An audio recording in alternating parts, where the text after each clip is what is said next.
Hvala lepa. Besedo ima kolegica magistrica Urška Klakočar Zupančič. Izvolite. Hvala lepa. Najprej je treba povedati, da so ideologije, ki smo jih tukaj omenili, nacizem, fašizem, tudi komunizem, pravzaprav hčerke religij. Ena od zelo nasilnih religij je tudi krščanstvo. V imenu krščanstva, v imenu Boga krščanskega je umrlo na tisoče in tisoče in tisoče in tisoče in tisoče in tisoče in tisoče in tisoče ljudi. Na grozljiv način včasih, skozi stoletja.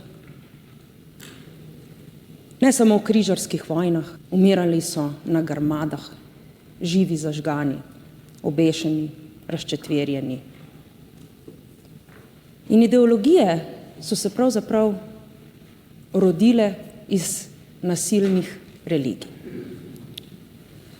Tako da nacizem in fašizem pravzaprav svoje ideje in pa svoja dejanja črpa iz stoletij nasilja, kar so delale religije. A veste, glede česa pa jaz občutim nelagodje? Jaz občutim nelagodje glede tistega, kar obstaja danes. Danes. To, kar vidim danes na cesti. In to, kar zaznavam pri določeni skupini ljudi, ker se bojim, kaj bo, če bo ta skupina ljudi res dobila enkrat oblast v roke in bo spuščena izvajati. Tega me je strah. Tega me pa je strah. Ljudje, ki imajo avtoritarne težnje in ki ob ugodnih priložnosti, kot je vojna, gospodarska kriza, epidemija, kar se je zgodilo med covidom, dobi ob roke oblast. In te ljudje, ker jih je, v družbi jih je kar nekaj, in so tudi med nami, te ljudje pa lahko, ker bolj ali manj odkrito simpatizirajo z idejami, totalitarnimi idejami nacizma in fašizma, ker sami so goreči nasprotniki komunizma, tako da gremo res za fašizem in nacizem. Te ljudje bi znali ob ugodnih pogojih tudi povzročiti kakšno tragedijo. Ne sami, ampak preko manipuliranja z drugimi. In to je tisto, kar je mene strah.